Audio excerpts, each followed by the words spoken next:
بسم اللہ الرحمن الرحیم۔ قارئین، بہلول تاریخ کا ایک ایسا یگانہ کردار ہے جسے آل محمد کے معجزے سے تعبیر کیا جائے تو غلط نہیں ہوگا۔ اس نام کے کئی اور لوگ بھی گزرے ہیں، لیکن بہلول مراد عموماً وہی شخص لیا جاتا ہے جس نے دیوانگی کا مفہوم بدل دیا ہو۔ دانش برہانہ کے معنی سمجھائے تاریخ کے صفات میں وہ واحد دیوانہ ہے جو دانائے راز ہے اور وہ تنہا پاگل کہلانے والا ہے جو دانش مندوں کو حکمت و دانش سکھاتا ہے۔ اس نے ایک ایسی انوکھی راہ چنی تھی جو آج تک کسی کے قدموں سے پامال نہیں ہو سکی۔ بہلول کے بے اور پیش اور ہے پر جزم ہے۔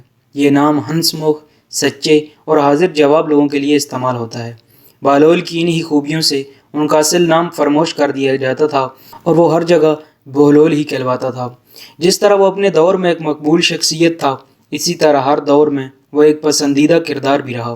اس کی حکایات دلچسپی اور شوق سے کہی اور سنی جاتی تھیں۔ اس کا اصل نام تو وہاب بن عمرو تھا اور جائے ولادت کوفہ بیان کی گئی ہے۔ وہ بغداد کے ثروت مندوں میں سے تھا۔ بعض روایات میں سے ہارون رشید کا قریبی رشتہ دار اور برادر مادری لکھا گیا ہے۔ وہ امام جعفر صادق علیہ السلام کے شاگردوں میں سے تھا۔ اس نے ان کے فرزند امام موسیٰ کاظم علیہ السلام کا زمانہ بھی دیکھا تھا۔ قاضی نور اللہ شوشتری کے بقول وہ ہارون رشید کے عہد کے دانش مندوں میں سے گزرا ہے جو کسی مصلحت کے تحت دیوانہ بن گیا تھا۔ اس کی دیوانگی کے بارے میں دو روایات بہت مشہور ہیں۔ یہ بھی معروف ہے کہ اس نے امام موسیٰ کاظم علیہ السلام کی ہدایت پر دیوانگی کا لبادہ اوڑھ لیا تھا۔ اسی طرح اس نے اپنی جان بھی بچا لی اور اس دور کے شاہی دربار کے لیے ایک ایسا نقاد بن گیا جو ہنسی میں انہیں آئینہ دکھاتا رہتا تھا۔ امام موسیٰ کاظم علیہ السلام سے ہارون رشید عباسی کی مخاصمت کوئی ڈھکی چھپی نہیں تھی۔ تاریخ نے امام عالی مقام علیہ السلام کی 14 سال کی قید، سخت اور زہر سے شہادت کا ذمہ ہارون ہی کو ٹھہرایا ہے۔ ایک روایت کے مطابق ہارون نے دیگر متقی اور نامور لوگوں کے ساتھ بہلول سے بھی امام معصوم علیہ السلام کے قتل کا فتویٰ طلب کیا تھا۔ بہلول انکار کے نتائج سے خوب واقف تھا، اسی لیے اس نے امام موسیٰ کاظم علیہ السلام سے رہنمائی کی درخواست کی اور ان کی ہدایت پر دیوانہ بن کر اپنی جان بچا لی۔ اس کے بارے میں دوسری روایت یہ ہے کہ بہلول کا جرم آل محمد علیہ السلام سے عقیدت اور ارادت مندی تھا جو ہارون کے دور میں قابل گردن زنی جرم قرار پایا تھا۔ جب بہلول کو پتہ چلا کہ وہ اسے عنقریب گرفتار کر کے قتل کر دیا جائے گا تو اس نے اپنے دو ساتھیوں کے ہمراہ امام موسیٰ علیہ السلام، امام معصوم علیہ السلام سے قید خانے میں رابطہ کیا۔ حالات زمانہ کے پیش نظر امام موسیٰ کاظم علیہ السلام نے اس کے سوال کا جواب صرف ایک حرف جیم کی صورت میں دیا، جس سے بہلول پر جنون کے معنی کا منکشف ہوئے۔ وقت اور حالات کے تقاضے کو سمجھتے ہوئے اس نے ایک ایسی پرحکمت دیوانگی اختیار کر لی جسے اس دور کی چلتی پھرتی اپوزیشن کہا جائے تو بے جانا ہوگا۔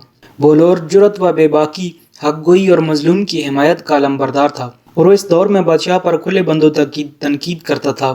جب کوئی بادشاہ کے خلاف زبان کھولنے کا تصور بھی نہیں کر سکتا تھا، اس کی دانشمندی اور ذہانت نے کبھی اس کا موقع نہیں دیا کہ اس کے کسی لفظ پر گرفت کی جا سکتی۔ بہلول کے حالات زندگی تو دستیاب نہیں ہیں، لیکن اس کے حکایات کے مطالعے اور اس کے جو خز و خال ابھرتے ہیں وہ ایک غیر معمولی ذہین، دانشمند اور تباہ شخص کی نشاندہی کرتے ہیں۔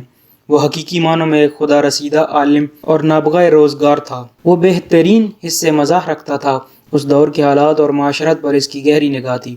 وہ ایک حیرت انگیز شگفتہ رشتگی کے ساتھ اپنی دیوانگی کا بھرم بھی رکھتا تھا اور دیوانی بات بھی نہیں کرتا تھا۔ اس نے دیوانگی اور فرزندگی کو کچھ ایسے معجزانہ انداز میں ہم کیا تھا کہ وہ نہ صرف اس کی جان کی ضمانت تھی بلکہ مظلوموں کی حمایت کا ایک اور مؤثر ذریعہ اور حکومت کے وقت پر کھلی تنقید بھی تھی۔ اس کی شگفتگی، زندہ دلی اور بذلہ سخی نے اسے ہر دور کا ایک ہر دل عزیز کردار بنا دیا۔ تاریخ کی صفات میں وہ ایک ایسا معیر العقول کردار ہے جو دیوانہ بھی ہے اور لوگوں کے فضل و کمال کے قائل بھی ہے۔ وہ پاگل بھی کہلاتا تھا اور مشکل مسئلوں میں اس کی رائے کو اہمیت بھی دی جاتی تھی۔ اس سب کے باوجود کوئی یہ ثابت نہیں کر پاتا تھا کہ وہ دیوانہ ہے۔ یہی اس کا کمال ہے، وہ در حقیقت محمد و آل محمد کا دیوانہ ہے۔